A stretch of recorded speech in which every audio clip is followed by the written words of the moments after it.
Welcome back. Jazz Fest is famous for its music, but something else that garners a lot of fanfare every year, the Jazz Fest poster. It is a must-have collectible for many fest goers. Yeah, here's a look at this year's design created by artist Kelly Talbot, entitled Give Us a Sign, a portrait of the Dixie Cups. The piece pays tribute to a trio of New Orleans-born singers who famously knocked the Beatles out of the #1 spot on the Billboard Hot 100 on June of 1964 with their song Chapel of Love. Very interesting right there. Yeah. But also, Jazz Fest posters have actually helped launch the career of many local artists. It's true. I sat down with one of those artists who created a couple posters in recent years that to this day, Daryl, are still sold out.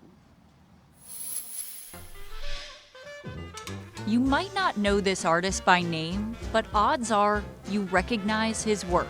Terrence Osborne says a piece is never completely finished, and if that's the case, these works in progress are incredibly popular. I didn't realize the magnitude of how big the Jazz Fest poster was at the time. I just knew that I would get a lot of attention for it. That might be an understatement. In 2006, Osborne got his first shot at Jazz Fest stardom when he was asked to paint the Congo Square poster. It set off a series of calls that changed his career. To have a Jazz Fest poster, I mean, I was on the phone with Buddy Brimberg and telling my wife, like, Jazz Festival. Buddy Brimberg is the godfather of festival posters in New Orleans. He came up with the idea in the 1970s to create a collectible combining fine art and fest fun. Then in 2012, I did the Trombone Shorty one called Porch Song, and that was a bestseller.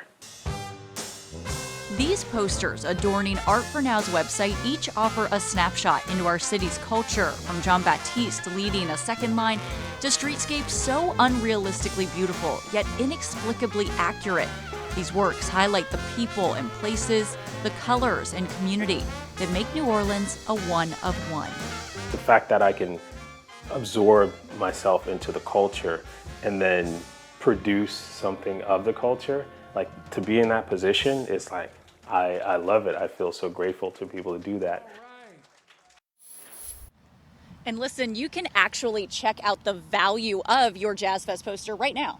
Yeah, the Art for Now website breaks down the value of these posters all the way back to 1994. So if you have posters older than that, you definitely have some high value right there on your hands. Yeah, you got any those are posters? worth thousands. You got any posters? I do not yet, so it's time. Well, if you know somebody, y'all let us know. All right, we all know Jazz Fest is full of cultural immersion as well as all of those amazing artisans that have special photos to trinkets. Yep, and it's going to be a lot of vendors out here. One vendor has been here for over 3 decades and is very, very popular.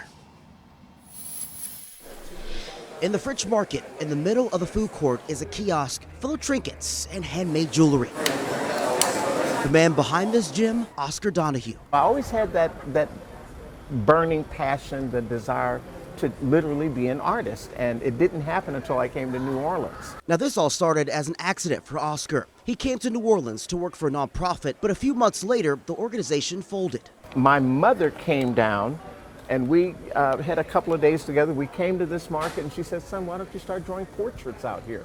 So I took that and ran with it. Because of his work, many called him Oscar the Portrait Artist. This is the base, and of the base, I'm going to make some extremely dramatic earrings, just for show, just for fun. But Oscar wanted to do more, so he taught himself how to make this creative jewelry, and the rest is history. My #1 customer is a lady in Arkansas. She has over 200 pieces. His work is also known globally. I love my Italian friends, my French customers, my customers from Japan, and worldwide. I don't think there's a place all over Europe. So it really is an amazing experience. This will be Oscar's 33rd year as a vendor at Jazz Fest. His work is highly visible, not only at his kiosk, but also on the patrons who adorn them. At the Jazz Fest, there's a few dozen people that run around wearing hats adorned with all of my pins, and it triggers a feeding frenzy. And hundreds flock to his booth to get their hands on these custom-made trinkets. Jazzy crawfish, of course you're gonna like that.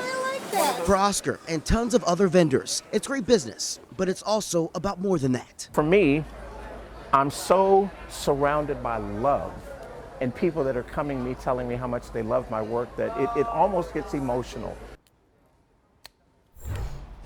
And Oscar is an awesome person. Excited to have him out here for Jazz Fest. All right, local stages with a global impact. Coming up, we're introducing you to the flavor, the Sazon of Colombia, as this year's festival celebrates our world of music.